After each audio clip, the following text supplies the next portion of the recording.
walking is something that we add on to whatever we are doing, right? So we wanted to reflect a bit here about how we are looking at daily walks or routine walking. And if we consider an exercise, then, okay, can we try to reflect on what would be the benefits?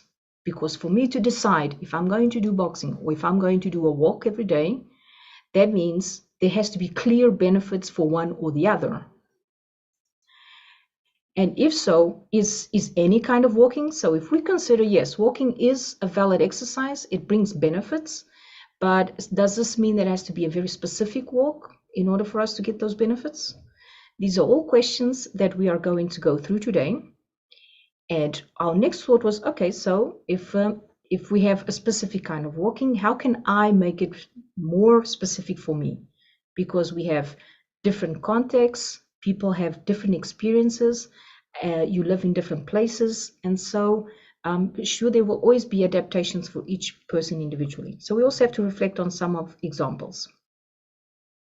This leads us to the next thinking, which, okay, so what if my specific situation stops me from being able to apply this walking? And when I'm saying, it's like we have lots of recommendations that you hear from different professionals about how you should be doing your walking, how much time, and we want to reflect with you on that to make it more appropriate to you.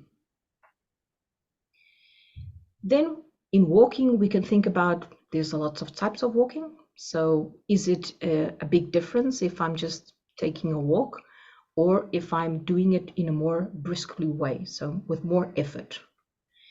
Is there a difference if I'm walking in nature or if I'm walking in the streets of my city? Is there a difference if I walk with poles or if I just walk without poles? How about, what if I do walking on a treadmill? Does that mean that walking, maybe taking an additional walk, is not so relevant? And I think one thing that we challenge in any exercise routine is, how can we keep motivated for the same type of exercise that we are doing? So as you can see, one question leads to another, and we will hopefully at the end have passed some key messages. So if we start with our first question, which was, okay, is taking a walk a valid form of exercise for Parkinson? Would this replace any other exercise that I'm doing, is the question, right? Because we take this very lightly. It is, I would say, very common for any health professional, a doctor, or to recommend daily walking, right? Just the simplest thing that you can do is, take a walk, especially when you have some compromise of motivation or getting started, doing something that we already do routinely, right? We walk to the store, we walk to our car, we walk to the schools. And so it's a nice, easy exercise for us to recommend for people to do at home. So I'm pretty sure this is something that people might hear often when they go to their doctor consultations, right? And that obviously the consistency should be part of it. I did want to share with you, the experiences from people with Parkinson, which we really appreciate seeing it, and in terms of social media, but not only. So this is someone that I work with, and Rita she's 40 years old, and she was diagnosed 10 months ago. And coming into the world of exercise, she says, I tried different exercises, and I realized that the only thing that I can do 99% of the days, even if I have some kind of mild pain, which is back pain, is walking at a fast speed for at least 30 minutes. So she put that as her goal, especially if I'm surrounded by nature, so something very specific to her, an element that is very important to make me feel good. And we will dive into some research regarding that. I think reinforcing that walking is just something that we have access to so easily.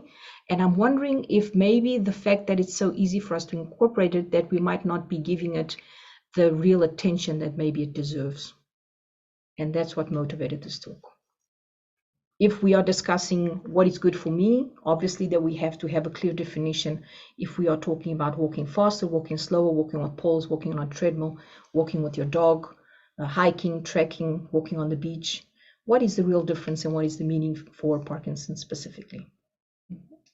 I think walking is just something that is part of human function, and it's already recognized in terms of benefits of cardiovascular benefits, social, cognitive.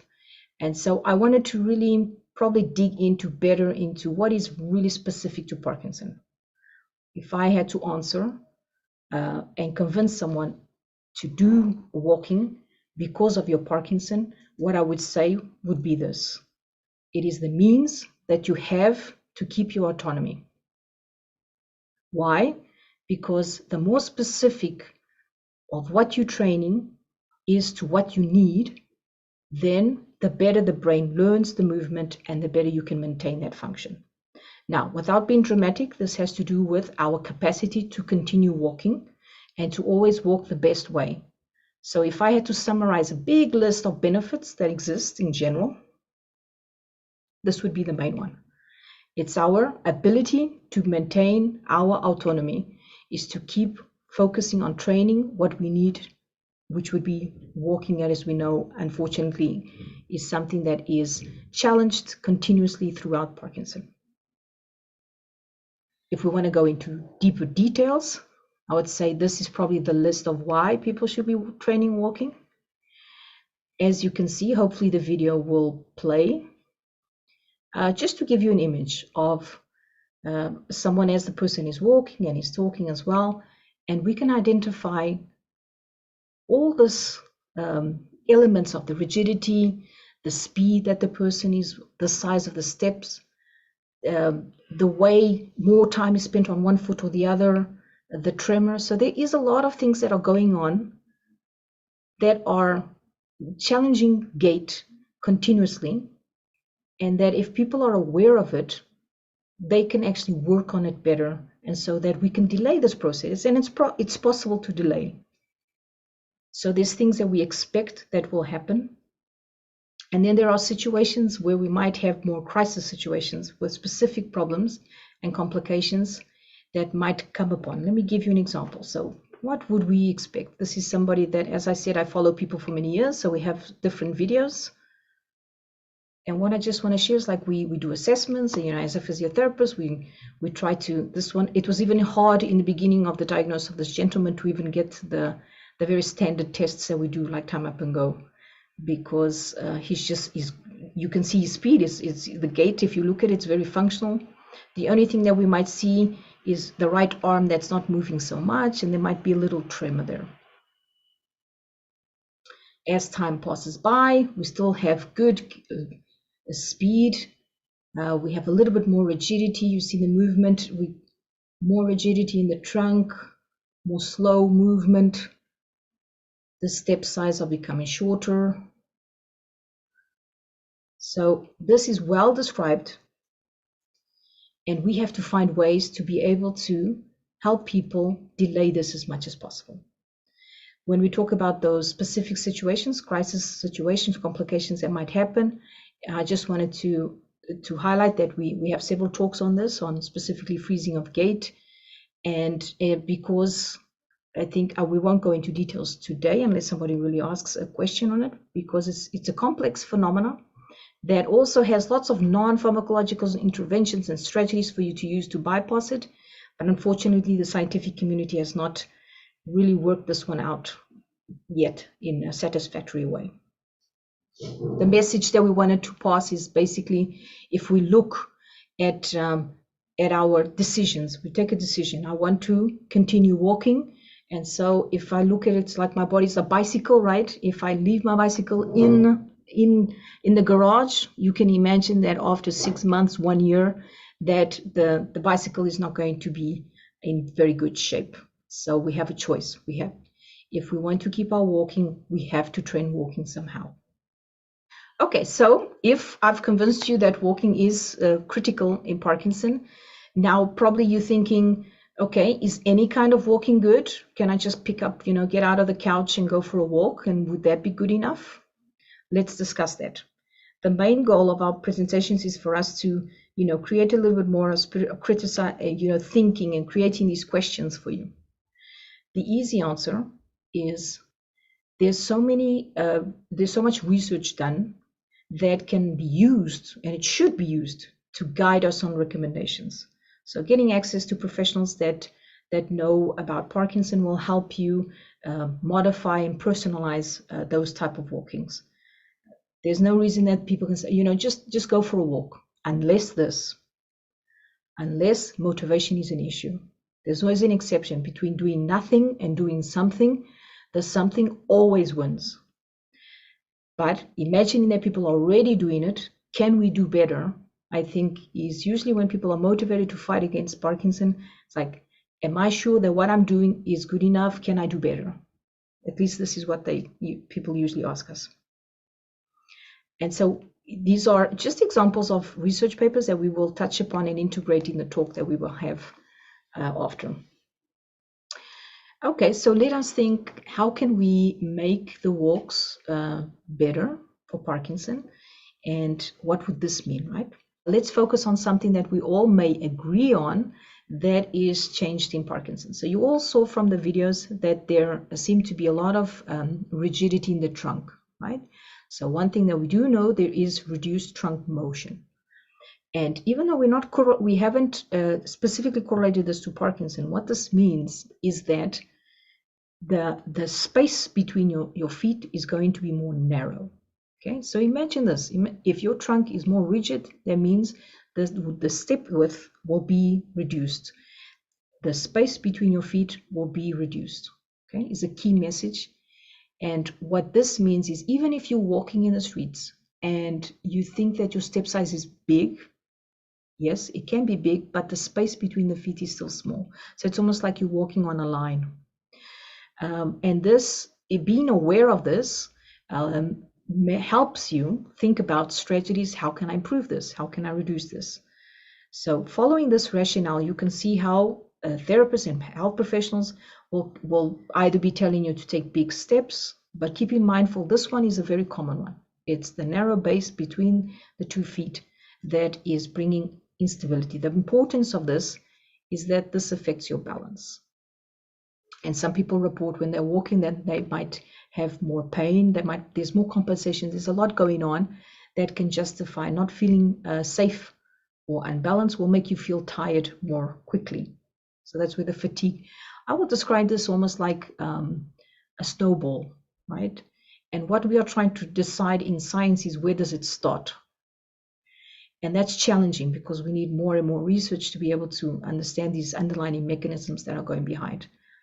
So I'm giving you just a very simple example about how research can guide us in tips for you. And I just want to break this down, because I remember we were at a conference sometime. It was a conference for people with Parkinson's, and you were the one that pointed this out to me. It kind of blew my mind. You could literally go around and see everyone there had this like a little Cupid's bow where their heels were in together, feet were out a little bit like that, and it's an adaptive posture. And then this is where the research much later comes in to kind of show what you were showing me like 8-10 years ago, a million years ago. But it's something that you see this problem and you can address it with your therapist or just by being aware of it. Is that what you're saying? And it's not easy. Like, it would be awesome if I could just tell you this, that you're seeing it now, visually you'll remember this, and now you will separate your feet, and that will be great. Once you start walking with your feet more separated, you will feel more balanced. Automatically people say, yes, I do feel more stable. So that gives you more confidence as well. So that means you may push yourself even more. But the truth is, we do want this to become automatic. And the only way that this can become more automatic is if you train it. And this is where why should I train walking with a really focused attention on these changes is important in Parkinson. The more we repeat it, the more the brain will learn and will integrate that learning.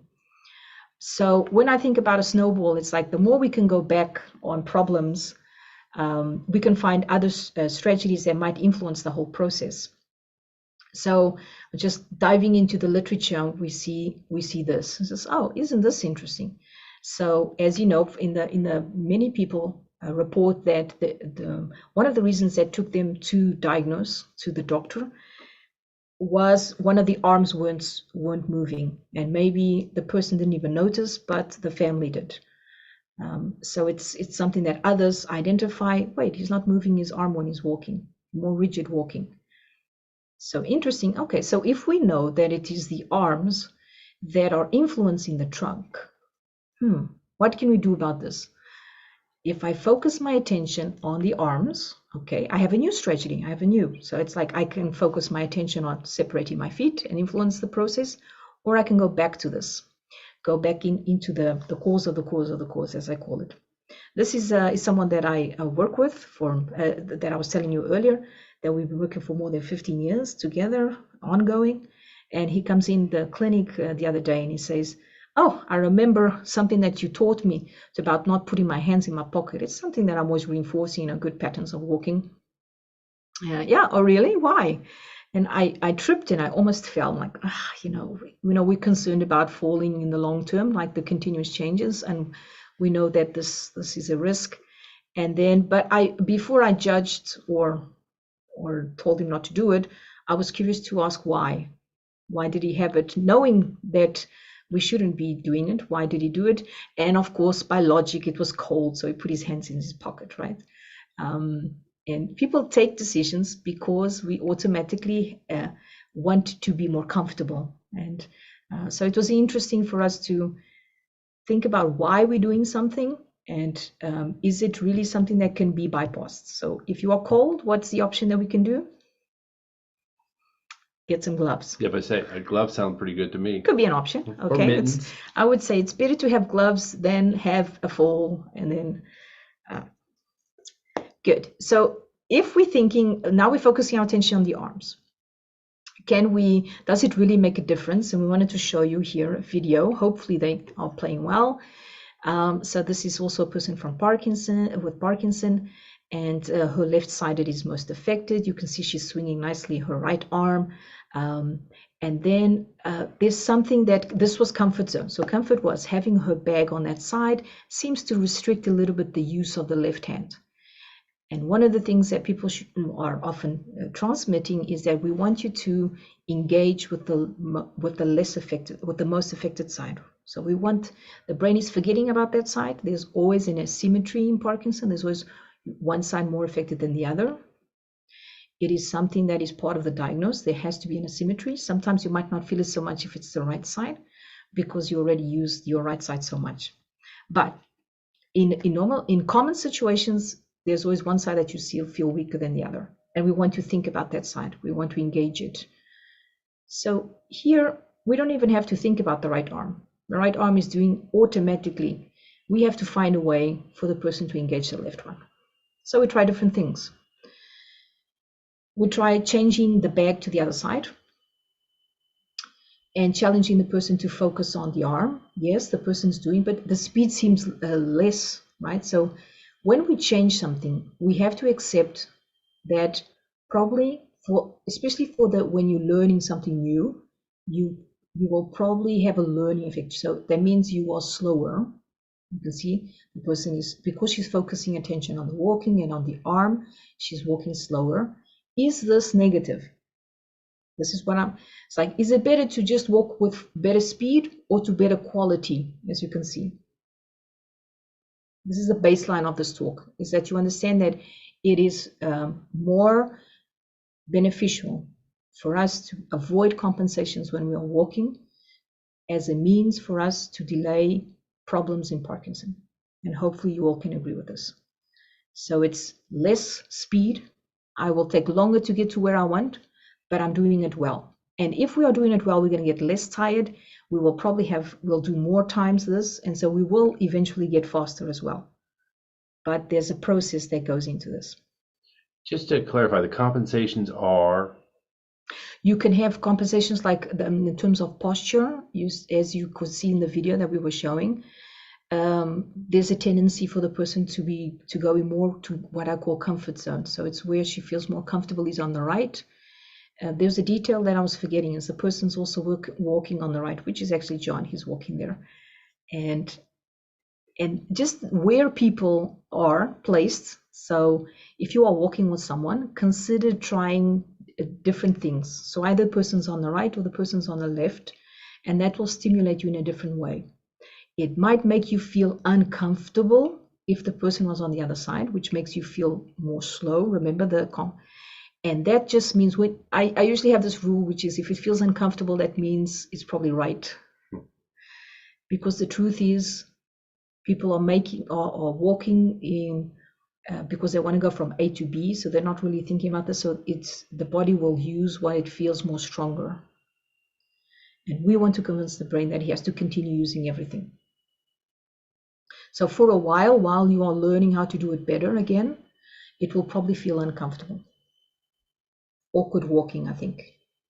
I like to use video as an example because I will walk with someone and it's just like, I want you to realize that you might feel that it's not so good, but I want to show you that it is, and that sometimes people feel it feels like I'm walking with my feet too apart and everyone's going to look at me. And then when I show them the video, but you see, you're already starting from a place where your heels are together. And so just by separating, you have the feeling that it's very apart, but it's not. Right, there's someone in here saying swinging the arms feels unnatural to me, and when I push myself to do the arm swing, I feel like I look silly. Why is arm swinging so important? Yeah, so it's interesting because you're validating what I was saying about feeling awkward, right, when we're walking. Probably it's not coming out so coordinated, so it will take time for it to be like a dance, you know, where you just you don't think so much about it. Once we start thinking about the arms and the feet, we feel this like a robot, right? It doesn't come out so well. One of the reasons why people usually say that dancing is not for me, because as soon as I start moving my feet and my arms, there's a compromise between both. And so the question is, why is it so important? Hopefully I can show you here with the sequence that I'm showing in terms of research, that it helps us increase, it reduces the rigidity of the trunk. You see, so it will influence. If I am using my arms, I am able to get better movement in the trunk and better velocity, less rigidity, less pain in the back, less stress over the whole muscles. That's the relevance. And it also, so it's when people finish their walk and they feel really tense in the neck, in the shoulders, in the back, it's because we're not having this dynamic twist in the trunk. I was going to share this video. So in trying different strategies with this person about arm swing, it was like, you know, maybe that bag, holding onto a bag is not really good. It doesn't give you a good walking pattern. How about a backpack? That could be an option. But then it's always some new problem comes up. I wouldn't say problem, a new challenge, which is the water bottle, because taking off a backpack and putting it on is extremely difficult. So I'd say, where should I take my water bottle? Should it be on my right hand or my left hand? And when I say right or left, is most affected side or less affected side? It's another question that can be, if it puts you in, first rule would always be safety. If people are not dealing with balance issues, then we want to challenge Parkinson, we'd probably put it on the most affected side, so that we can give it more information, and so it will help us even to be able to do the arm swing with more focus. But for some reason, if that places you at risk, and then that situation is always priority to keep you safe. So there can't be strict rules. It has to be analyzed by professionals that you work with. I mean, that's why they exist. They help you try to understand these situations. So we're focusing on arm swing, right? As a strategy, how can I increase my arm swing? Remember, this is supposed to be something automatic, and then because of the dysfunction that is behind Parkinson's disease, it doesn't. It's influenced by several processes that I'll get into in a minute. We're thinking now about, is there ways that I can maybe help myself train this? This was just a fun idea that we were doing as we were doing some walking with the group, and polls can be used to really reinforce their coordination. Because you're saying like it's when I use my arms, I feel awkward or feel difficult. Don't run. This Yes. was just them. They're very comfortable in what they're doing. Yeah. It was just a good idea that I think you can train getting that movement of the arms and the legs, you know, right arm, left leg, and so on in a nice way. It's just an idea for you to train. So what would influence arm swing? So remember, we have strategies for each each one of these, when I didn't mention, but reduced trunk motion is what you probably hear a lot when you do the Lieselman big program, right? The rotations and the big movement. That's what we're focusing on. And let's think about what influences arm swing? Why do people stop moving their arm? What influences, what factors? One is the baseline symptoms that the disease provokes, which is rigidity and what we call bradykinesia, which is slow movement. So it's two key symptoms that it provokes. And so, okay, that's why we take medication. The medication is highly effective. It's considered effective for this, for the rigidity and the bradykinesia. And there's, so affecting it, what would be other factors? And as you can see from these research studies that come out, it was interesting to see that they actually studied which one would influence most the arm swing, if it was the rigidity or the slowness of movement. And they, in this research paper, they showed that it was more the rigidity. So as you're walking, your most affected side will be more rigid. You'll probably, that leg will also drag more. That will influence the arm swing. And I wanted to highlight, so another thing that we can also control is the dual tasking effect that you hear now often. And that means that when I am doing, you can go walking or any activities influenced by this process, which is if I'm alternating my attention from one thing or the other, that my brain has to negotiate how he's going to use the resources that we have. And so there might be a compromise. So I wanted to show you this video of the effect of just talking and walking. So this is someone, let me see if it's off. No, oh, it's the person is walking. As you can see, he's, even though the space is small, he's comfortable in his walk, his confidence, the arms are moving. And then as I'm challenging the person to talk more, so I've added in, just a cognitive, exercise where he really has to focus on what he's telling me, you can immediately see the effect of slowing down, of stopping. You can see the left side becoming more rigid. So the left arm and the left leg. The person is really, really focusing on getting it right. And this is based on a lot of research that already exists, that we know that there's this interference of cognition and movement. And also the reason why you see a lot of therapists and professionals that are now doing a lot of exercises where they incorporate cognition and movement, because it's not, we want to keep the quality of the movement. So if this was an exercise, I'm being a horrible therapist here because I'm losing completely the movement. It's not an exercise, it was a test, so that I could show the gentleman that maybe when he's walking with his wife, it is best, because in this case, it's really, the interference is really severe, that they should reconsider talking.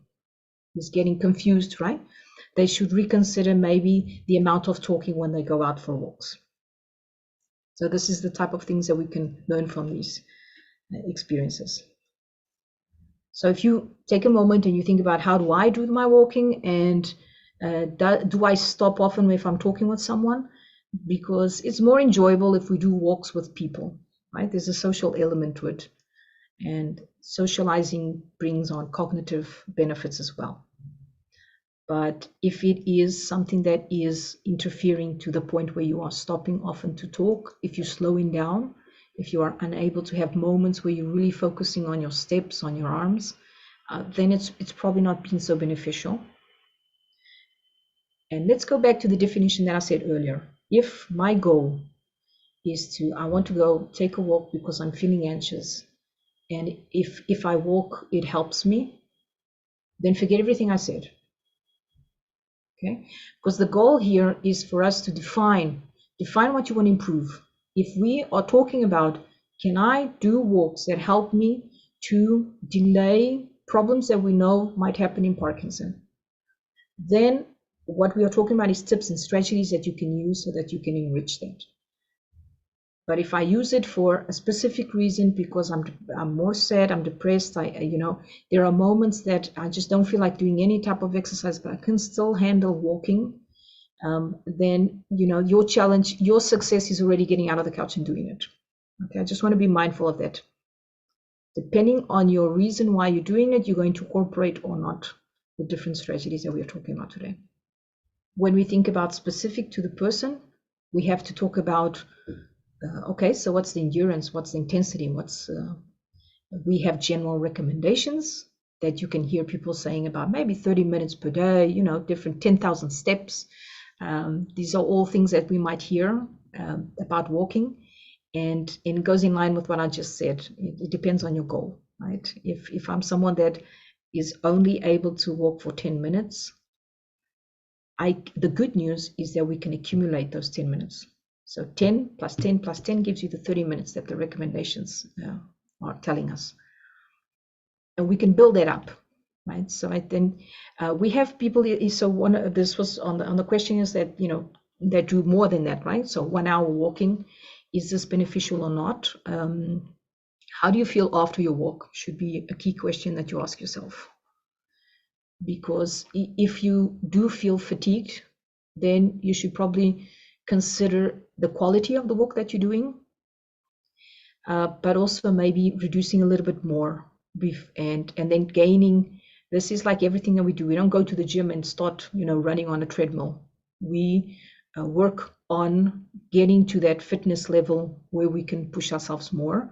And because we do walking in daily life, sometimes we go on holidays and we walk like 2 hours straight. For some reason, we think we can do this, right? This is how natural we think walking is, especially if you go to New York, right? You go to New York, everyone walks everywhere. So you probably do 2-3 hours, and then for some reason you had an incident of back pain, some crisis with back pain since you went your trip. These are stories that I hear often. So it's just if we don't do it well, imagine if you're compensating a lot, that means all your body mechanics is compromised. And yes, so these issues of more rigidity can come on if it's exaggerated. And I have a strategy for that as well, which is this. Do you ever consider taking breaks during your walk?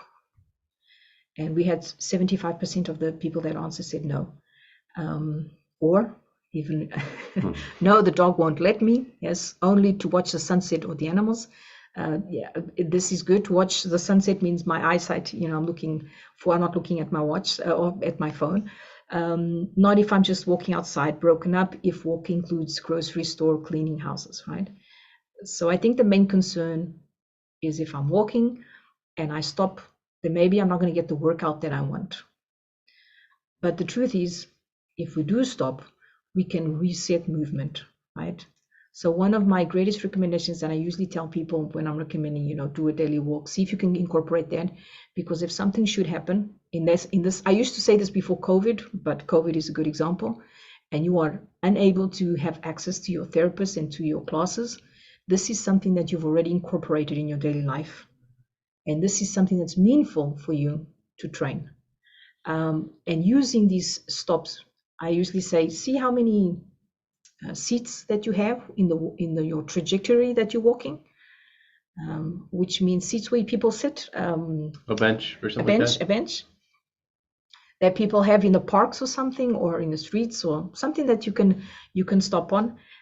So just imagine 30 seconds, which if you're doing boxing, which is high intensity training, you know that there's periods where you stop, right? So this is like 30 seconds just sitting down, switches off those muscles. And when you start again, they will be in better quality of movement. So you get that quality better if you do these stops. I think that's such a key takeaway, and you mentioned it before. It's having shorter bursts of higher quality, and you can just a little break. Yeah, and then some people say, sitting down might be challenging as well. I sit down, it looks like I take too long to get up. But you know what? Sitting and standing is also one of the movements of daily life that we do in almost everything that we do, right? So it's also meaningful. So yeah, if I do sit, I usually incorporate like sitting and standing at least 10 to 12 times in every seat. Sure. From A to B, and that's the homework that I would give someone in terms of exercise. Beats squats. No, for sure, and it's meaningful and it's important, and people can adhere easily to it. Okay, so our next question was, what if there's barriers, that stop me from walking? And let's consider some of the answers that people gave us from the questionnaires. So this was an interesting one. The person says, I like to walk with my wife, but she's short and can't keep up with me if I'm walking briskly. How to get the most benefit from walking when I have to slow my pace? Okay, good challenge. And I slept on it and I thought, oh, here's a bunch of solutions for you. Suggestions for you to apply. One would be if you're okay with people looking at you, because most of we worry a lot that other people are looking at us, but the truth is everyone's in their own very occupied life. So hopefully you can get around this, which is if I increase the way I'm stepping, either bringing high knees up, I can be, doing nice exercise, nice stepping, bringing the knees up, as you can see in the middle picture there. Sometimes if you're doing exercises online, it's one way for us to get your heart rate up. So just walking, because it's basically walking in place, but if the person next to you is slower, this might work. Or squatting down, that means you're getting more exercise as well. If you find challenges in the place that you go, like stairs, I'm cautious about suggesting exercise on stairs. But the truth is, you know your limits and you know what can push you, right? The best one, I would say, is if you circle back. So imagine you have bursts of quality movement, you go more forward, and then you walk backwards. So that means you're getting double the workout because you come in round again to get your wife. That could be an example. I don't know if I explained that well. So you go a little bit more forward and then you come back. So that means you're going forward and you're coming back, and you're always like basically walking around her. Yeah, just a way of adding in some extra. Either you're adding in extra intensity with the high knees or the lunges. Mm-hmm. What's the thing down here in the middle there? And then, or you can just make it more effort in terms of the movement, which is adding in these weights on our feet. Some therapists also use this often in therapy. It gives more information, tactile information to your legs. It makes it more challenging for you to lift them up. That's true. When you take them off, it's heaven. Everyone says it's wonderful feeling when you take them off, because the weights, it makes your legs feel lighter. And then obviously the suggestion is if maybe we can offer a dog to the wife, and then she's not alone if you walk forward. So keep her company, not make her walk faster. The message here is like, we have to be creative in what we suggest. It's like, how can we help people be creative in your own environment? What is possible to apply? And we have to be mindful of what each person can achieve, so that we don't feel frustrated when it's like, yeah, I can't make the 30 minutes. I'm not even going to try. Everyone says I have to do 30 minutes or 20 minutes. And so that's too much for me. Or I don't even have the time, right? Or I don't have the place around me that I can do this. So we have to figure that out. It's like, for me, what can I do and how can I make it more intensive with these variations that I was telling you? With the good news that I told you before, accumulating 10 minutes will also be equivalent to the 30 minutes. We think about things like environment. So there's interesting evidence showing, this is not specific to Parkinson, but there's that people walking in nature has additional benefits, especially on mood.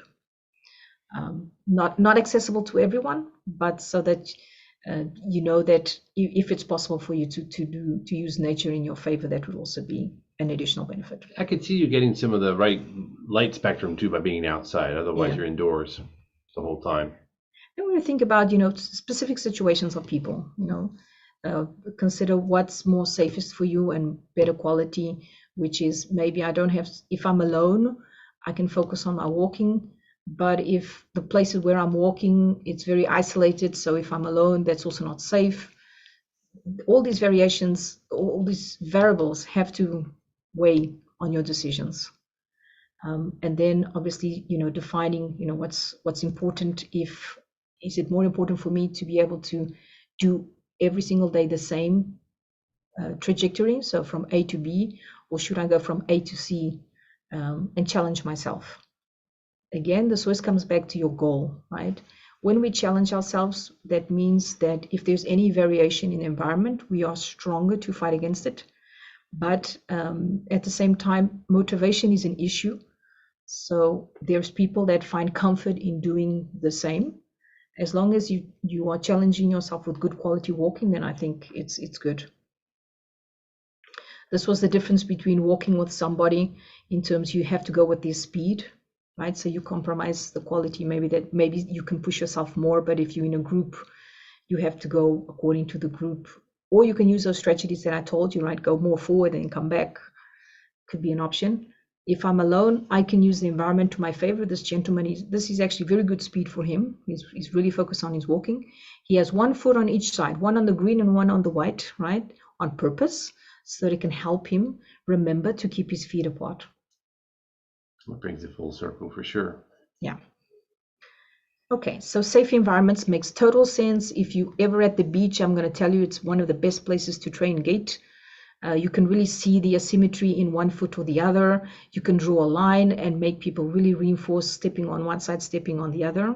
So it's look at your environment and be creative. On the right side on this video, somebody placed the stones like this, and I think it's adorable. It really helps a person focus on left foot, right foot. And because of time, I'm just going to speed up. So the difference between walking, brisk means there's higher intensity in the walking, right? So it's more brisk walking is more vigorous. You have a faster pace. It's not so comfortable because you're pushing yourself. It's not that definition of walking just for leisure, for working out my thoughts. And the benefits in terms of fitness. So if my goal is to improve my fitness and I want to get that workout from my walking, then you might have this option of doing it with more effort. Of course, the risk factors also increase according to this, right? So there's you might push yourself too much, but I think good sense always is important here. This was just a study to show you that it's been targeted in Parkinson to compare two groups, to compare if people would have an additional benefit from brisk walking, and they did. So it's just highlighting that we do this in research so that we can guide your recommendations. If you are able to do it and choose what feels more comfortable, you would choose the brisk walking. What's interesting about that study, just real quickly, is that it's a 6-week study, but only the first 10 weeks, 6 weeks, 6-month study, you're right, I'm sorry. And the first 6 sessions were weekly, and then they moved to a monthly model. And that means it's very replicable. So they had supervised, and then they tell people go and do 2 or 3 on your own. So you get a little training, and you do some more. And so I like how real world it can be. Yeah. Get a therapist to show you, and then take it from there. I think one of the aims is like, let's grab onto something that people are doing and let's make it accessible to everyone. And walking, I think it's underused. When I was, doing this talk, is like, I think we undervalue this and how important it could be. Nature and compared to urban, I'll just say there's no direct research for Parkinson, but we do know that natural environments have this effect that I said in terms of psychological benefits. Might be less air pollution too, or something like that. You get better benefits that way. Yeah. And then it kind of like depends. So there is evidence to support this, right? We really, what was interesting, they were trying to figure out, okay, so if I go to the same place every day, would I still have benefits? Yes, you would, right? So there, this is things that we know about, that it will have an impact on depression, on blood pressure, greater social cohesion, and also physical activity, cognitive function. So you can see that there's lots of evidence here.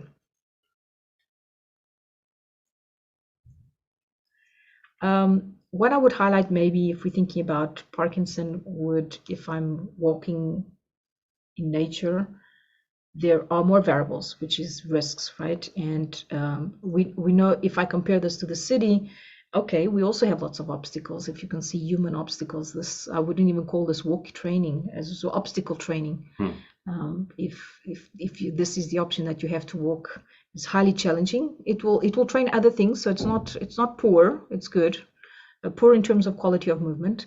But the fact is, it might be less motivating to be able to get through the crowd and go left and go right. It's rich training for quick decision making. So hopefully we can be smart about choosing maybe the places where you don't have so many tourists, or just the timing that could be maybe give you a little bit more freedom to invest in the quality of the movement. When you have small spaces like this, maybe those small steps and what we know that might will happen, As you get fatigued, you will drag more your feet, your arm will move less. And so these type of places actually induce that. The cities are being thought out to have more places for people to walk, because humans, we have evolved to this place where we have cars, we have everything that takes us from A to B without being walking, and hopefully we can come back from that. I do see a lot of trails. I have people with Parkinson sending me photos every day, and I feel really happy to see them challenge themselves, because they're doing that, because they're actually engaging in exercise and being active, and nature is so wonderful. But I do get concerned about if you go to places where maybe on a bad day it's not so safe. So be conscious that there are good days and bad days, and Parkinson unfortunately gives you sometimes good hours and bad hours, right? So there's fluctuations, and hopefully you can recognize those moments and maybe not force yourself to always compete yourself with the day before. There will be days that you won't be able to do what you did the day before, and that should be okay. Mm-hmm. That doesn't mean you're worse. It just means that that's a bad day. Pole walking is a good way for us to stimulate arm function, although it really has to be trained for that. I usually recommend people use it more if you feel more unbalanced, and so I have lots of people in Lisbon that are using it more for their balance. It does give you a sense of balance, which means you can push yourself more, right? So it will help you, and there's lots of research to back up pole walking. I wanted to show you that we can make it richer as well. So this is someone that was having difficulties, and he really loved to pole walk. He was actually going to the mountains to do it. And I said, why don't you show me how you're doing it? And how can we, as you can see, the left foot is really not passing the right foot, so it's shorter. The quality of the movement is not really rich. So we had to work out different strategies to teach him. I want you to focus on your knee, your left knee going forward. We tried that for a while, and it was still getting stuck. I want you to think about your heel first, and we see how it goes, because therapists can give you all these cues, but the truth is your brain gets used to it, and so we have to be challenging him as well. We have to be changing the cue that we're using. So let's try big steps. Let's see if that improves it. And that helped us move the arms a bit, but only when we really get the arms there does the step size also become better. So yes, you can learn pole walking on a YouTube video, but you can make it better if you get some guidance as well. So what about treadmill walking or walking outdoors? Would it be the same thing? There's actually studies that compared both. So coming back to your goal, one of the great advantages of walking on a treadmill is it actually showed better results in terms of speed.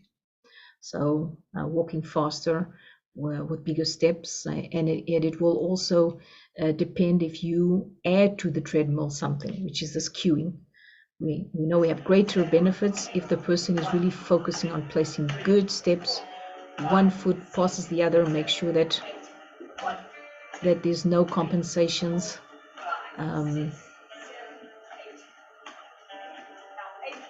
Or else I think it's very easy, and we have a video to show you for us to be on the treadmill watching TV or something, right? Or doing something else because it becomes really boring.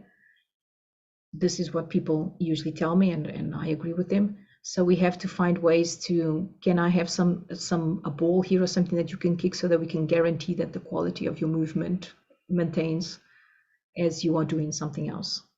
That alignment there is just to get the feet to spread apart more, right? Yeah. So as you can see, I use different cueing for different people, and because we have to find out what works best for each person. Don't try this on your own. No, this one's okay. But it was just an idea to really get the heel up and put the heel first, and get the knee up and the heel first, and actually work really well. This is an experience that I had with someone that said, I walk and run an hour on the treadmill every single day. And I was trying to help the gentleman understand that that's probably not as beneficial as he thought it was.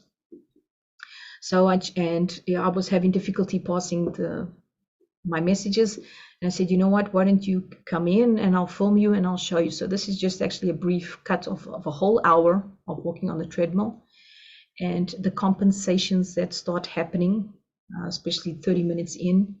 The gentleman starts leaning more forward. It seems like he's moving his arms, but what he's really moving is his elbow, and that's a difference, right?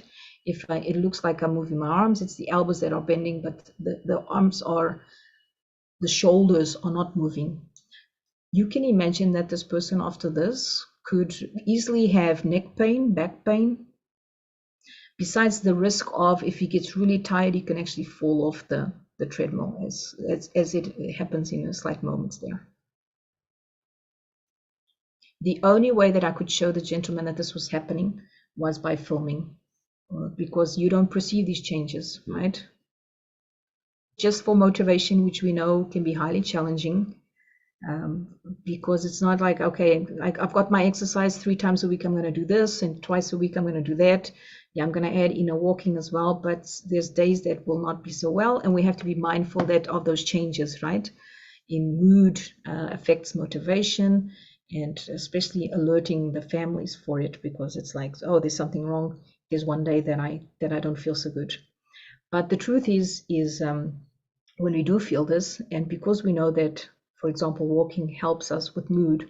So if I do go out for a walk, I will improve my mood. So on these bad days, actually walking could be a good solution for it. So mood always follows action. If you take action, you are able to bypass those feelings, if possible, right? We have to, capacity is one element. One of the ways that I find to motivate people, when again, having people throughout the years means I have to find different strategies to keep them motivated, and having what I call the buddy program, which means I find someone that I think will be compatible with the person, and I combine them, which means I can be doing specific exercises, and I invite one to help me motivate the other. The person doesn't know, so they both know they're helping each other. One exercise, it works out well. So people become friends. Doing it with someone that you really connect with is one way for you to keep. Sometimes when I recommend 2 people, I would say maybe 3, because friends might fail us, and say if you're a group of 3, there's always someone that will show up. And yes, so we want to finish there and look at maybe taking some questions. Yeah. And obviously this is a key message that exists, that's commonly said, that walking is a man's best medicine, but it's not only for the heart, as we typically think of. It has lots of effects on the brain as well, and the whole body.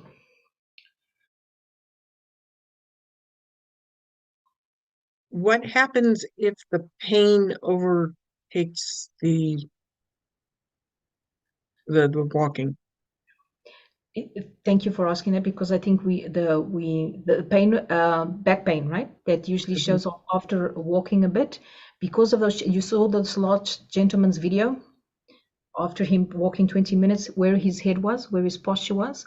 It's almost impossible for you not to have back pain if you're walking like that, because in terms of biomechanically, your center of gravity is forward, so you're causing a lot of pressure on all your joints. So the way to bypass this, then I recommend, is the sitting. I say, try to identify when the pain is coming on. So if you have, I walk 10 minutes from here to here, try to identify where the pain is coming on, and try to stop before. So those 30 seconds of stopping, I think, is the best strategy that people have said that works. So stopping more, you will reset, and you won't compensate so much. I wouldn't force the pain. I'm sure the pain tells you that, right? The pain says stop. Yeah. I'm sure, some people do force, because you hear this a vigorous exercise and you have to force yourself. Please don't. Pain is is helping us. It's our friend. But being able to be preventive on it will probably help. So cutting back and taking more frequent breaks, and then not getting into no pain, no gain. And if you're not able to sit down, if you do, several amplitude movements with your arms, because it's the rigidity that's coming in. So like the opening that you see very often in these programs that you hear specific for Parkinson about opening up my arm, that means I'm resetting my back as well. If you do 2-3 of those, it should help. Okay. So we have a question here, which is, some of the folks in my Rocksteady boxing groups have serious mobility challenges and use a wheeled walker. Can I feel comfortable as a volunteer coach in bringing walking exercises into my class? Going back to the importance, I think walking is something that's so relevant, that can you find different ways to keep people safe while you do it, would be my question. So sometimes we have family that can help out. If you feel that people are not, that can't do it on their own, although I always questions like, how do people get to the gym? How do they do it at home? It gives me a sense of autonomy if they're doing it at home. And now I know there's concern about if I'm doing it in a gym, I'm responsible if something should happen. But if you can guarantee the safety, I think it's very relevant for you to train the walking. The walking big is something that is part of the recommendations for Parkinson. So I don't know if it helps. In rock steady boxing, generally speaking, for people that need additional help, they ask them to bring in a corner person. So there usually is a little bit of assistance in that particular model, so it could work carefully with assistance, not doing anything too intensive. And going specific to the class, I think people go to rock steady boxing because they know it's been, specific to Parkinson. You will address your problems there, and so including walking, I think, makes it more valuable. Mm-hmm. In my honest opinion, it makes it more specific, right? We want people to train their walking. So I'm the one who asked that question. I liked the poles with the people, using the poles with one in front of the other. So I think I'd like to try that. What would you recommend we use for poles? Like hiking poles? It seemed like in the video they had something that didn't have a tip or a basket or even a handle. It was just some other kind of long instrument. Yeah, to be humorous, this is Portugal, so very simple poles work fine. Those were. I live in Portugal, in case who doesn't know us. But Decathlon, they were really cheap poles. Yes. I think they were hiking poles. So you can probably hear a lot. You have this pole that does this and this does that. We want to use it so that people feel more confident in walking, right? We don't want them to become dependent on it, but we want them confidence, and confidence means bigger steps, bigger movement. So I wouldn't, honestly, I think whatever pole works, but I'm sure that there's other people that have strong opinions about the type of tips and stuff that people use. There's softer ones that feel better on your hands. And they have ones that have feet that look like that. Carbon fiber lecky poles, that's great, but those are really expensive. You don't need to worry about that. I would say, and again, this is more of a physio question. I think that you can do a lot of that kind of mobility and rotation without actually having them walking independently as you're getting started, especially if you have somebody with real gait impairments that they're using some kind of assisted device. So I would start real simple and just work on the mobility and don't worry about the let's walk around in a train kind of stuff. You get a sense of what the person is able to do, and so you'll challenge the person more for sure. What I was thinking is, like, even if you don't have poles, we have those sticks that we use. So here it was just an idea of let's add in something better to the poles, right? Even if you pole walking, you can add exercises with the poles that enrich that training as well. I'm thinking maybe even in there, we do so much of our exercises sitting in a chair, maybe just starting out with someone maybe facing them or maybe have their back to them, but just get that motion of the arms going front and back, and then maybe trying to take a couple of steps and work up very gradually. Sounds like the thing I should be thinking about. And I think that it will be a nice engagement exercise. If I understood correctly, it's like you have two people in a chair, one behind the other, and you have the poles. Did I understand? Okay. Yep. I wasn't thinking two people in the chair. I was thinking more like a corner person, but I like that. The two people in the chair. That's they look like a little train, like yeah. And then you challenge yourself getting up, right? So you're trying to get up, and then you're sitting down, and then you right. Yeah. Good engagement exercise. It's great. Thank you. Yeah, no, good insight. There was someone asking about canes right before they get here, and then you can go up. I can't quite get How do we work with good posture when walking? But okay, and above that was the cane right there. Yes. Okay. So a question we have is, I had heard that people with Parkinson shouldn't use a cane because it is too many things to think about. Interesting experience, because usually the family's like, I don't know why he uses that. He just walks around with it. So it's almost like the literal use of cane where the person supports themselves and put it on the floor and uses it is only in severe situations, right? Where you need to support your balance, your weight, because it's too slow for probably for the person with Parkinson with the walking, because sometimes you need it, sometimes you don't. It's the experience that I have is that people use it more as a reference to feel safer. So it's there if I need it, but it's usually up, and they don't actually put it down in more early stages, obviously. That people shouldn't use it. I would say it's hard to have strict rules, but to understand, does the cane help the person in any way? Is it we even talk about psychological help, right? If psychologically you feel more confident, Yeah. then it's helping. Just but if it's placing the person in more risk, no. So it's a question of looking at that person and seeing if it's more helpful or not. Is it a distraction? Is it an encumbrance? But there's no strict research that says no, you don't use it. I'm not aware of that. So the question is, how do you work with good posture when walking? But a person with Parkinson may feel like he will fall over backwards when the body is not reaching forward.